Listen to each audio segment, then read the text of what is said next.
जय हिंद साथियों, आप सभी को अपने इस लर्निंग यूट्यूब चैनल पर हार्दिक स्वागत है।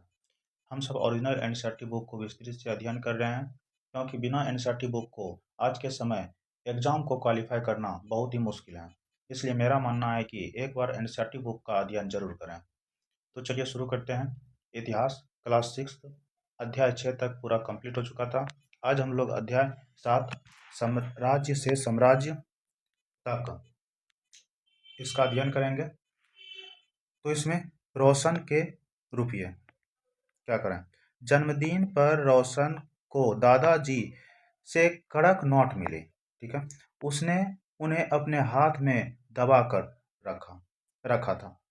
उस एक नया सीढ़ी खरीदने का बहुत मन था, लेकिन साथ ही वह बिल्कुल नए कड़क नोटों को देखना और छू कर महसूस करना चाहती थी। क्या कहा कि उसका रोशन का जन्मदिन था और उसके दादाजी ने एक नोट दिए और उसने मतलब अपने हाथों में बहुत कड़क से मतलब मजबूत हाथों से दबा कर रखा था, क्योंकि नया सीडी खरीदने का बहुत मन था। उस पैसे से नया सीडी एक जो है खरीदने का बहुत मन था, लेकिन वो कड़क जो नोट है वो छूकर महसूस करना चाहती थी। तभी उसने पाया कि सभी नोटों में दाहिनी तरफ गांधी जी का मुस्कुराता चेहरा बना हुआ था। ठीक है, और नोट जब देखा तो नोटों से क्या प्राप्त हुआ कि उसका जो गांधी जी का फोटो है किस ओर, दाहिनी ओर, वो मुस्कुराता हुआ चेहरा उनका देखा और बाईं तरफ छोटे छोटे शेर चित्रित थे। उसने सोचा, आखिर यहाँ शेर क्यों बने हुए हैं। ठीक है, दाईं ओर महात्मा गांधी जी की मुस्कुराहट और बाईं ओर छोटे छोटे शेर का चित्र बना हुआ है। तो वो रोशन सोचते हैं कि ये क्यों, मतलब आखिर क्यों छोटे छोटे चित्र बना हुआ है शेर का। चलिए अब देखते हैं। इस अध्याय में रोशन के रुपये वाली सामग्री बच्चे की तस्वीर के साथ लगाएं। ठीक है, हम जिन शेरों के चित्र रुपये पैसों पर देखते हैं उनका एक लंबा इतिहास है। उन्हें पत्थरों को काट कर बनाया गया और फिर उन्हें सारनाथ में एक विशाल स्तंभ पर स्थापित किया गया था। ठीक है, उन्होंने जो पत्थरों को काट काट कर बनाया गया था और सारनाथ में जो विशाल स्तंभ हैं वहां पर स्थापित किया गया था। किसका चित्र? शेर का चित्र। इस विषय में तुमने अध्याय 6 में पढ़ा, सारनाथ के बारे में पढ़े। इतिहास के महानतम राजाओं में एक अशोक के निर्देश में जिसके इसके जैसे कई स्तंभों और पत्थरों पर अभिलेख उत्कीर्ण किए गए। ठीक है, हम लोग पढ़े थे अध्याय 6 में। अशोक के समय में जो है 2250 ईस्वी में बहुत सारा शेर का चित्रण उसमें दिया गया है अभिलेखों में। इसके पहले कि हम यह जानें कि इन अभिलेखों में क्या लिखा है, यह समझने की कोशिश करें कि उनके राज्य को साम्राज्य क्यों कहा जाता है।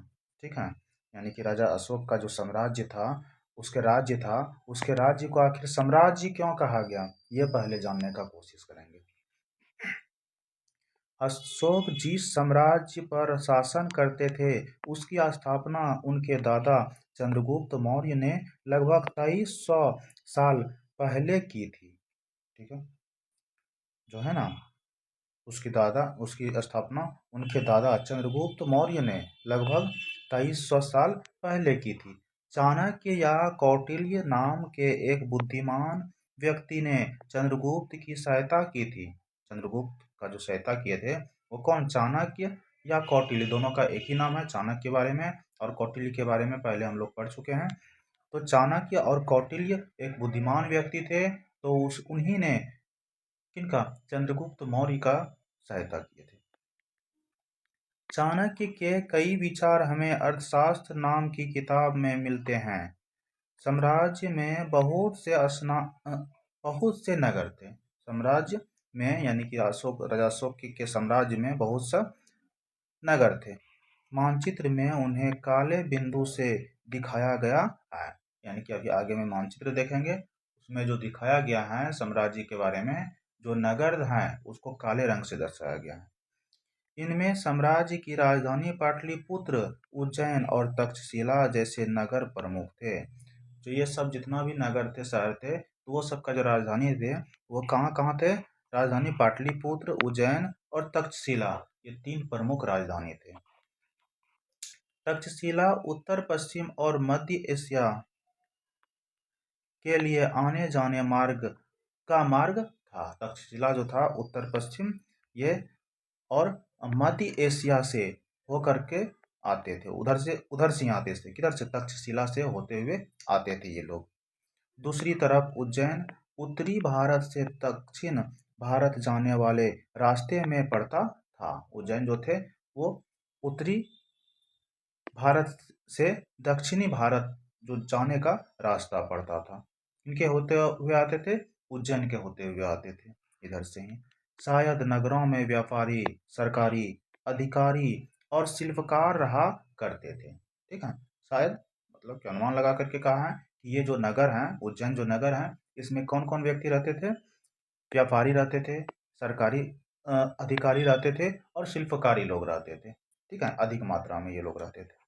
साम्राज्य के बहुत बड़े क्षेत्रों में किसानों और पशुपालकों के गांव बसे हुए थे। साम्राज्य के बहुत सारे अधिक मतलब बहुत अधिक जो बसे हुए थे वो कौन? किसान और पशुपालक के गांव बसे हुए थे।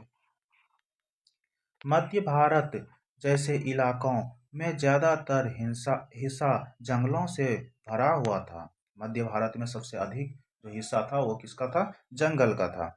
वहां पर लोग फल फूल का संग्रहण और जानवरों का शिकार करके जीविका चलाते थे। ठीक है, वहाँ के रहने वाले लोग जो थे वो फल फूल, कंदमूल और वो जानवरों का शिकार करके वहाँ का अपना जीवन यापन करते थे।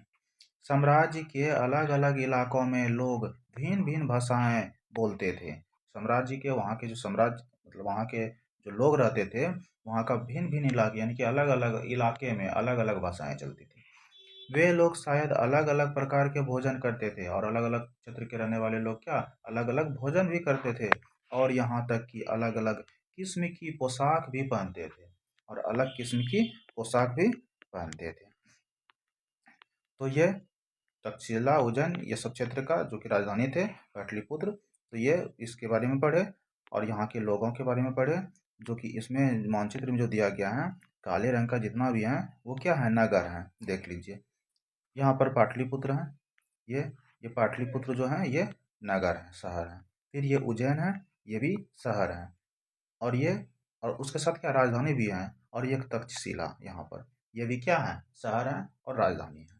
तो ये कहा ये नगर है, और जितना भी ये जो रेड कलर का जो दिखाई दे रहा है इसमें क्या पूरा स्थल है, यानी कि पुराना वस्तु का यहाँ प्राप्ति हुआ है, अभिलेखों का प्राप्ति हुआ है। देख लीजिए, कंधार हुआ, लंबक हुआ, मनसेहरा हुआ, साहबजागढ़ गढ़ी हुआ, और फिर ये कलसी, टोपरा, बहापुर, दिल्ली, मेरठ, लुम्बिनी, रामपुरवा, लौरिया, अराराजी और उज्जैन, यानी कि गिरनार, सोपारा, सन्नाटी, मस्की, ब्रह्मगिरी, येरगुड्डी, कलिंग, धौली, जगोड़, रूपनाथ, इलाहाबाद, कौशाम्बी, ये सब क्या है? यहाँ पर मतलब पूरा स्थल मिले हैं, अभिलेख भी मिले हैं। ठीक है, अभिलेखों का पूरा स्थल यहाँ देखिए संकेत में लिखा हुआ है कि अभिलेखों की प्राप्ति स्थल यहाँ पर प्राप्त हुआ है, और काला रंग का जितना भी है वो महत्वपूर्ण नगर है। ठीक है, तो ये मैप को हम लोग देख लिए। अब हम लोग ये वंश के बारे में थोड़ा पढ़ लेते हैं कि वंश किसको कहता है। जब एक ही परिवार के कई सदस्य एक के बाद एक राजा बनते हैं तो उन्हें एक ही वंश का कहा जाता है। जब कोई भी राजा एक ही परिवार का, राजा का बेटा, उसका पोता लगातार उसी परिवार से बनता आया हो तो उसी को क्या कहेंगे? वंश कहेंगे। मौर्य वंश में 3 महत्वपूर्ण राजा हुए। मौर्य वंश में कितना राजा? 3 राजा हुए। उसके मतलब वंश में 3 राजा हुए। कौन कौन सा? चंद्रगुप्त, उसका बेटा बिंदुसार, फिर उसका बेटा अशोक, राजा अशोक। तो ये 3 जो राजा थे वो मौर्य वंश के थे। अब देख लीजिए ये वाला, जिन जगहों पर अशोक के शिलालेख मिले हैं उन्हें लाल बिंदुओं से दिखाया गया है। ये सारे इलाके साम्राज्य के भीतर थे। उन्हें देश के नाम बताओ जहाँ अशोक के अभिलेख मिले हैं। भारत के कौन से राज्य मौर्य साम्राज्य से बाहर है? ठीक है, कौन सा राज्य मौर्य साम्राज्य से बाहर है? अब राज्य साम्राज्य से कैसे भिन्न है? ठीक है, राज्य जो है वो साम्राज्य से कैसे भिन्न है वो देखना है। देख लीजिए, चूंकि साम्राज्य राज्यों से बड़े होते हैं। साम्राज्य जो है ना, साम्राज्य नाम से ही पता चल रहा है कि राज्य से बड़ा साम्राज्य होता है और उनकी रक्षा के लिए बड़ी सेनाओं की जरूरत होती है। इसलिए सम्राटों को राजाओं की तुलना में ज्यादा संसाधनों की जरूरत होती है। ठीक है, क्या बोला कि जो साम्राज्य हैं वो राज्य से बड़ी होती है और क्या, और उस वहाँ पर रहने वाली जो सेनाएं भी होते हैं वो भी बहुत, राज्य से भी बहुत अधिक सेनाएं वहाँ पर रहते हैं और अधिक से अधिक वहाँ पर संसाधनों की जरूरत होती है। किसकी तुलना में? राज्य की तुलना में। इसी कारण उन्हें बड़ी संख्या में कर इकट्ठा करने वाले अधिकारियों की जरूरत होती है। अगर ये सब चीज़ें अगर अधिक मात्रा में मतलब की जरूरत हो तो वहाँ पर उसका प्रबंध करने के लिए कर होना जरूरी है। जब तक कर नहीं हो पाएगा तब तक ये सब सारी वस्तुओं का उपलब्ध नहीं हो पाता है। तो इसलिए वहाँ पर कर लेने के लिए जो अधिकारी हैं वो भी, उसकी भी मात्रा बहुत अधिक होती है। साम्राज्य का प्रशासन, साम्राज्य का प्रशासन।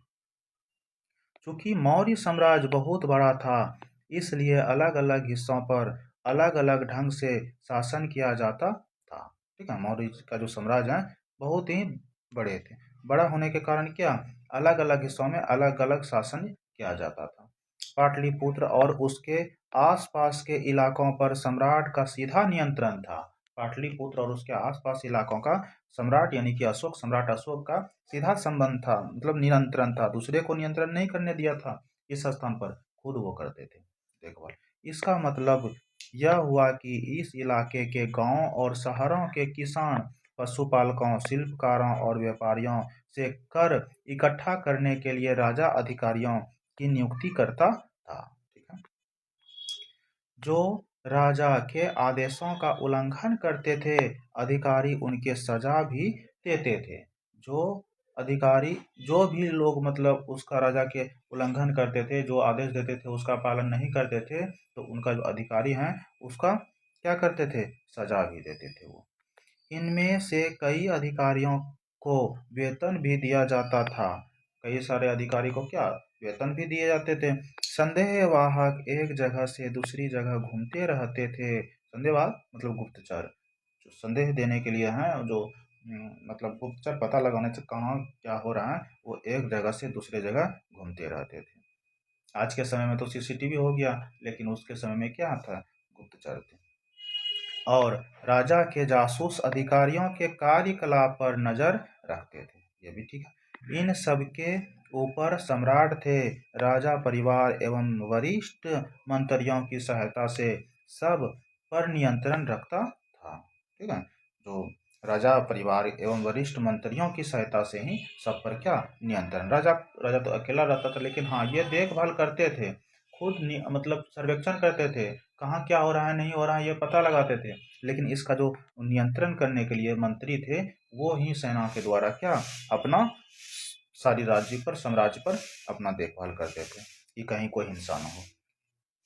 मौर्य साम्राज्य के भीतर कई छोटे क्षेत्र या प्रांत थे। मौर्य साम्राज्य के अंदर में क्या बहुत छोटे छोटे हिस्से या प्रांत भी थे। इन पर तक्षशिला या उज्जैन जैसी प्रांतीय राजधानियों से शासन किया जाता था। ठीक है, तक्षशिला और या उज्जैन जो जैसी प्रांतीय क्षेत्र हैं, राजधानी है, वहां से शासन किया जाता था। कुछ हद तक पाटलिपुत्र से इन क्षेत्रों पर नियंत्रण रखा जाता था। कुछ हद तक, कुछ थोड़ा सा क्या पाटलिपुत्र के क्षेत्र से भी इनका नियंत्रण रखा जाता था, वो छोटे छोटे क्षेत्र या प्रांत पर। और अक्सर राजकुमारों को वह वहाँ का राज्यपाल राज्यपाल गवर्नर बनाकर भेजा जाता था। ठीक है, और अक्सर क्या करते थे? राजकुमारों को वहाँ का राज्यपाल या गवर्नर बनाकर क्या भेजा करते थे। लेकिन ऐसा लगता है कि इन जगहों पर स्थानीय परंपराओं और नियमों को ही माना जाता था।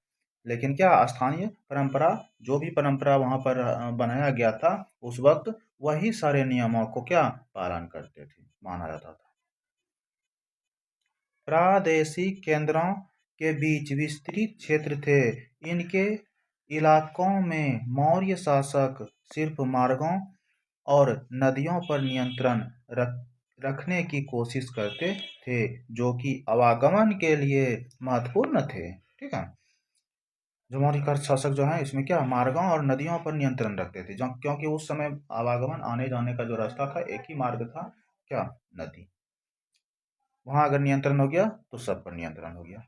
यहाँ से उन्हें जो भी संसाधन कर और भेंट के रूप में मिलते थे और उसे इकट्ठा किया जाता था। वो नदी, अगर आपका जो साम्राज्य है, आपके साम्राज्य के बगल से ही नदी गुजरता है, नदी गुजरती है, तो क्या उसमें जो चलने वाले आवागमन यानी कि आने जाने वाले नाव जो हैं उससे कर भी वसूलते थे।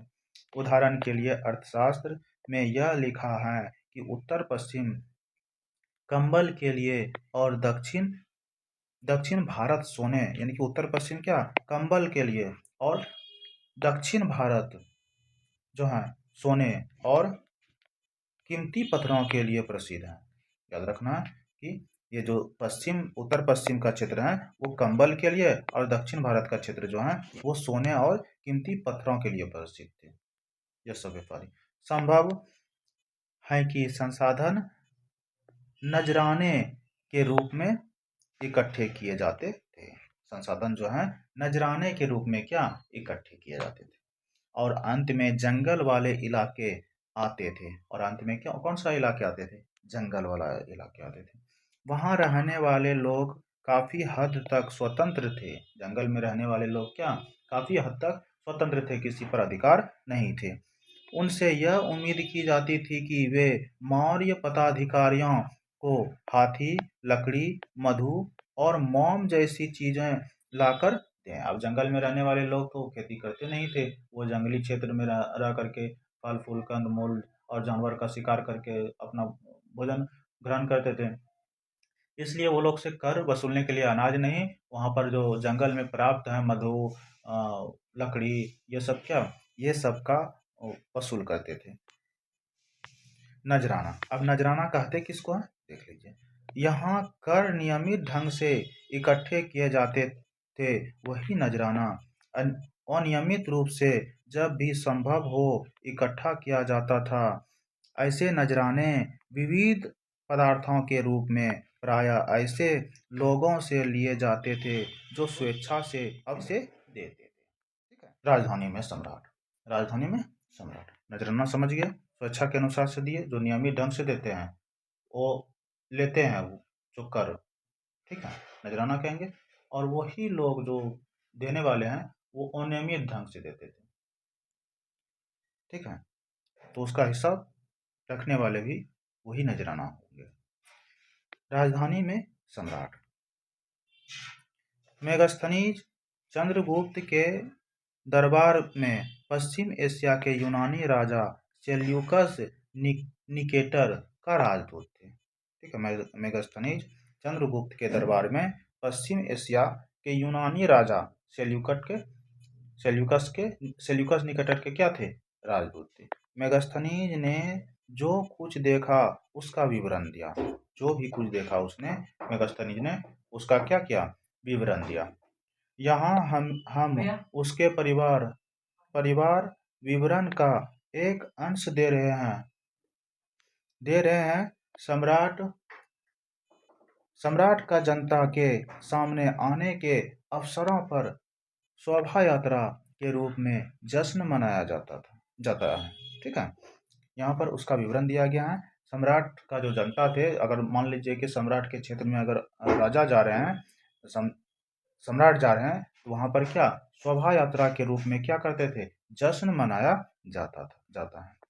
उन्हें एक सोने की पालकी में जाया जाता है। उनके अंगरक्षक सोने और चांदी से अलंकृत हाथियों पर सवार रहते हैं।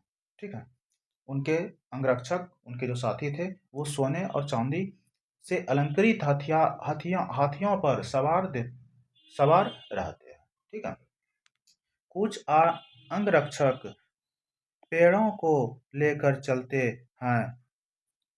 इन पेड़ों पर प्रशिक्षित तोतों का एक झुंड रहता है जो सम्राट के सिर के चारों तरफ चक्कर लगाता रहता है। पेड़ भी साथ में लेकर के चलते थे क्योंकि उसमें प्रशिक्षण किया गया जो तोता थे वो भी क्या वहां पर उस पेड़ पर रहते थे जो कि चारों तरफ सम्राट के सिर के चारों तरफ चक्कर लगाते रहते थे। राजा सामान्यतः हथियारबंद महिलाओं से घिरे होते हैं। राजा जो हैं वो सामान्य रूप से हथियारबंद यानी कि हथियार के साथ महिलाओं से घिरे होते हैं। वे हमेशा इस बात से डरे रहते हैं कि कहीं कोई उनकी हत्या करने की कोशिश ना करें। ठीक है। कहीं कोई उनका हत्या हत्या करने का कोशिश ना करें, ये हमेशा उनके पास डर था। उनके खाना खाने के पहले खास नौकर उस खाने को चखते हैं। वे लगातार दो रात 2 रात एक ही कमरे में नहीं सोते थे। ठीक है। वो लगातार क्या एक ही कमरे पर 2 रात नहीं सोते थे। खाना खाने से पहले वो क्या करते थे किसी दूसरे सैनिक को या किसी अपने साथी को क्या करते थे उसका चेक करते थे कि कहीं उसमें जहर तो नहीं मिला दिया गया है। और पाटलिपुत्र आधुनिक में भी क्या कहते हैं पटना कहते हैं इस पाटलिपुत्र को के बारे में। अब क्या पाटलिपुत्र के बारे में यह एक विशाल और खूबसूरत नगर है। जो पाटलिपुत्र है ये विशाल और खूबसूरत नगर है। यह एक विशाल प्राचीर से घिरा है जिसमें 507 बुर्ज और 64 द्वार हैं पाटलिपुत्र में। ठीक है। 570 बुर्ज और 64 द्वार हैं। 2 और 3 मंजिल वाले घर 2 या 3 मंजिल वाले घर लकड़ी और कच्ची ईंटों से बने हैं। लकड़ी और कच्ची ईंटों से बने हैं। राजा का महल भी काठ से बना है जिसे पत्थर की नक्काशी से अलंकृत किया गया है। राजा का महल काठ से बना है उस पर जो है पत्थर को लगा करके उसमें नक्काशी किया गया है। यह चारों तरफ से उद्यानों और चिड़ियों के लिए बने बसेरों से घिरा है। ठीक है। उद्यानों और चिड़ियों के से घिरा हुआ है। ठीक है।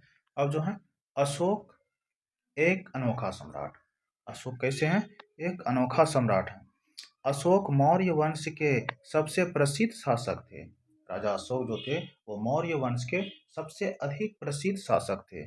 वह ऐसे पहले शासक थे जिन्होंने अभिलेखों द्वारा जनता तक अपने संदेश पहुंचाने की कोशिश की। ठीक है।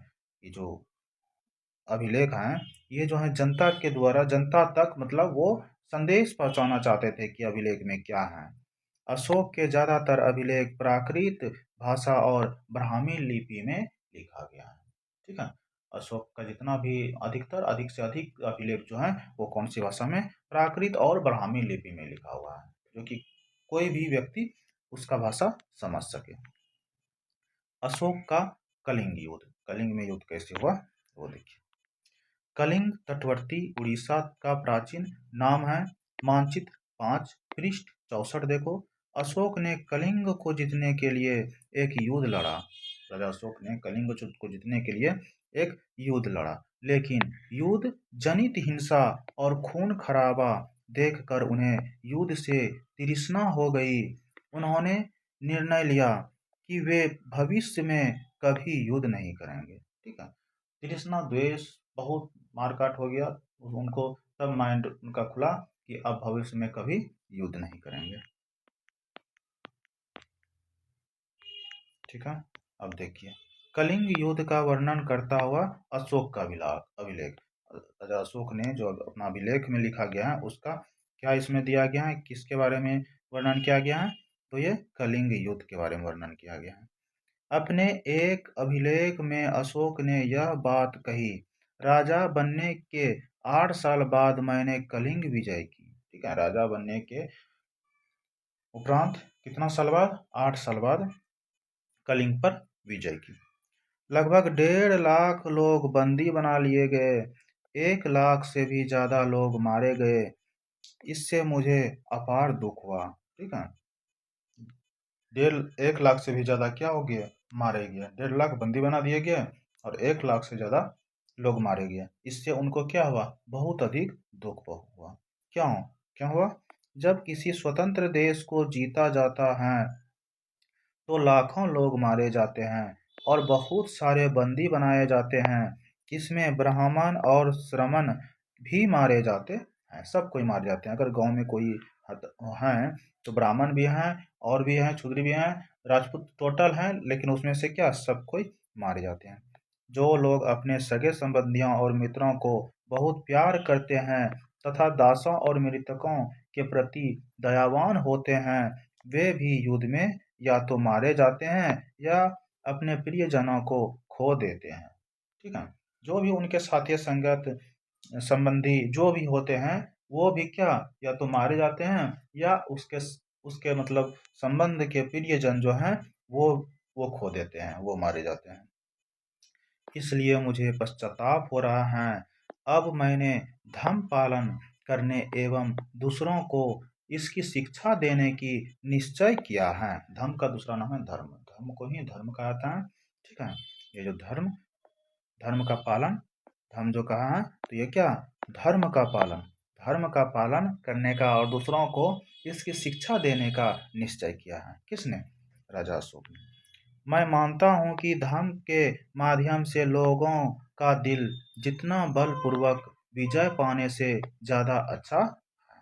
राजा अशोक ने क्या कहे कि धर्म के माध्यम से जितना लोगों का दिल जीता जाता है उतना मतलब उतना बलपूर्वक नहीं। जीता भी जाता है तो क्या, एक बलपूर्वक, लेकिन उससे अच्छा कौन सा जितना अच्छा है, धर्म से जो दिल का जीत ले वही अच्छा है। मैं यह अभिलेख भविष्य के लिए एक संदेश के रूप में इसलिए उत्कीर्ण कर रहा हूँ कि मेरे बाद मेरे बेटे और पोते भी युद्ध ना करें। ठीक है, राजा अशोक ने कहा। इसके बदले उन्हें यह सोचना चाहिए कि धर्म को कैसे बढ़ाया जाए, धर्म को कैसे बढ़ाया जाए, युद्ध ना करें बल्कि क्या, धर्म को कैसे बढ़ाया जाए। ठीक है, देख लीजिए यहाँ धर्म, धर्म जो है संस्कृत शब्द धर्म का प्राकृत रूप है। ठीक है, धर्म का प्राकृत रूप धर्म है। तो ये हो गया। अब राजा अशोक का धर्म क्या है, क्या था? अशोक के धर्म में किसी देवता की पूजा अथवा किसी कर्म कांड की आवश्यकता नहीं थी। उन्हें लगता था कि जैसे पिता अपने बच्चों को अच्छे व्यवहार की शिक्षा देते हैं, वैसे ही यह उनका कर्तव्य था कि अपनी प्रजा को निर्देश दें। वे बुद्ध के उपदेशों से भी प्रेरित हुए थे। राजा अशोक जो हैं भगवान बुद्ध के उपदेशों से भी प्रेरित हुए थे। और क्या, जिस तरह अपने कैसे कर्तव्य, उसका कर्तव्य क्या है कि अपनी प्रजा को निर्देश दें, क्या करने का, अपना व्यवहार को सही करने का। ऐसी कई समस्याएं थी जिनके लिए उनमें संवेदना थी। उनके साम्राज्य में अलग अलग धर्मों को मानने वाले लोग थे और इससे कई बार टकराव पैदा हो जाता था। ठीक है, धर्म को मानने के लिए लोग भी थे, इससे क्या, कई बार टकराव हो जाते थे। जो धर्म का मानने वाला नहीं था और जो धर्म के मानने वाले लोग थे, दोनों से क्या हो जाते थे, टकराव भी हो जाते थे। जानवरों की बलि चढ़ाई जाती थी, दासों और नौकरों के साथ क्रूर व्यवहार किया जाता था। इनके अलावा परिवार में व पड़ोसियों के बीच भी झगड़े होते रहते थे। अशोक ने महसूस किया कि इन समस्याओं का निदान उनका कर्तव्य है।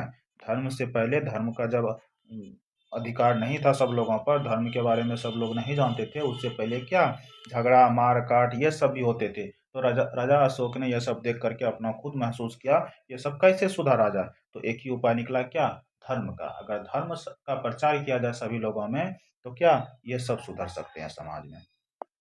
इसलिए उन्होंने धर्म महामता नाम के अधिकारियों की नियुक्ति की, जो जगह जगह जाकर धर्म की शिक्षा देते थे। ठीक है, जो है याद रखना इसको। धम्म महामता नामक एक अधिकारी का नियुक्ति किया इन्होंने, क्या जगह जगह जाकर के धर्म की शिक्षा दी।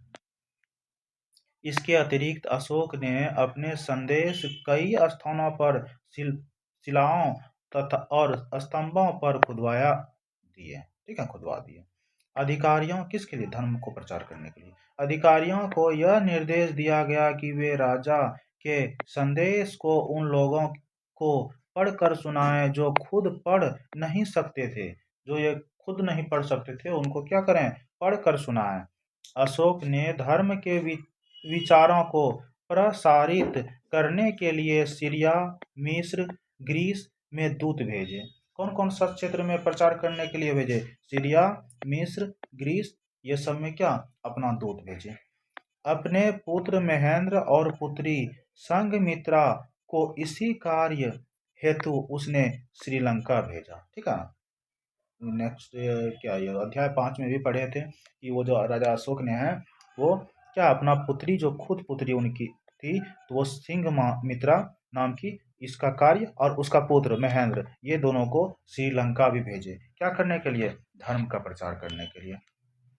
उन्होंने सड़कें बनवाए, कुएं खुदवाए और विश्राम गृह बनवाए। इसके अतिरिक्त उन्होंने मनुष्यों व जानवरों की चिकित्सा की भी व्यवस्था की। ठीक है, ये तो कहा ही गया कि धर्म में कोई भी जानवर को बलि नहीं दिया जाना चाहिए, और ये सब बलि प्रथा, ये हिंसा या किसी को जान मारना, ये सब नहीं करना चाहिए। और इसके साथ ही साथ क्या कहा कि जो भी पशु, मनुष्य रहे या पशु रहे या जानवर कोई भी रहे, उसको अगर कोई चिकित्सा का जरूरत है तो वो भी प्रदान कराएं। अब अपनी प्रजा, पहले ये जो चित्र दिया गया है इसके बारे में पढ़ लेते हैं। इसके बारे में यहाँ ऊपर में दिया गया है कि उत्कृष्ट पॉलिश वाले पत्थर की इस मूर्ति को देखो, यह बिहार के रामपुरवा में मिले। ठीक है, एक मौर्यकालीन स्तंभ का हिस्सा है। अभी इसे राष्ट्रपति भवन में रखा गया है। अभी जो रखा गया है इसे राष्ट्रपति के भवन में रखा गया है। यह उस समय की मूर्ति कला का एक नमूना है। ये उस समय का क्या है? मूर्ति कला का एक नमूना है।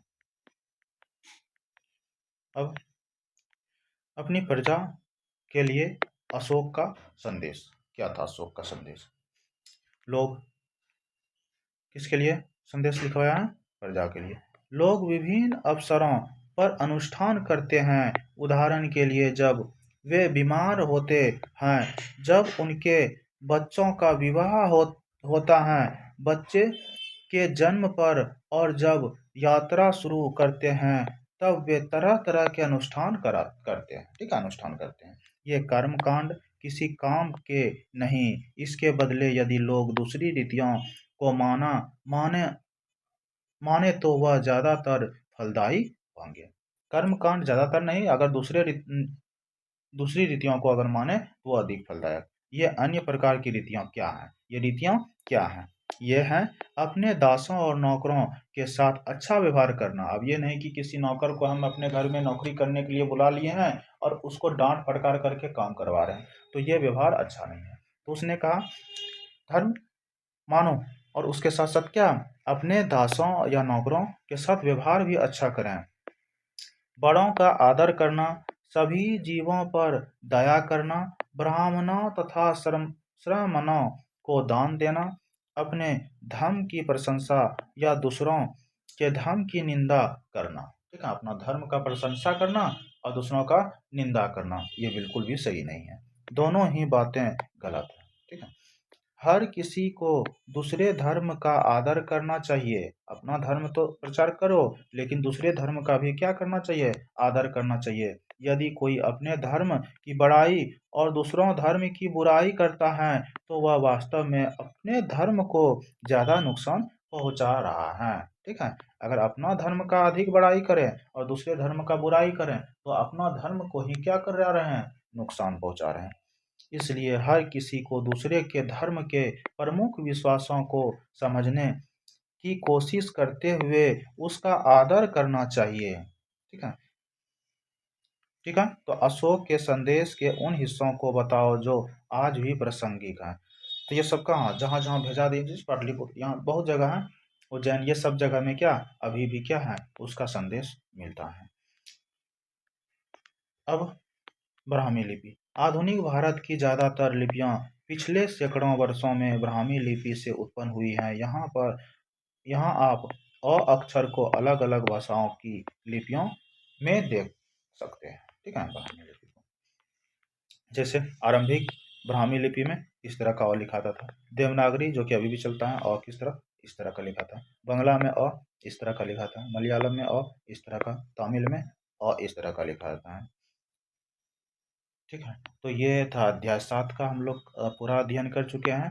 अब हम लोग अध्याय 8 का जो है नेक्स्ट क्लास में हम लोग उसका अध्ययन करेंगे। तो ठीक है, आप सभी को बहुत बहुत धन्यवाद।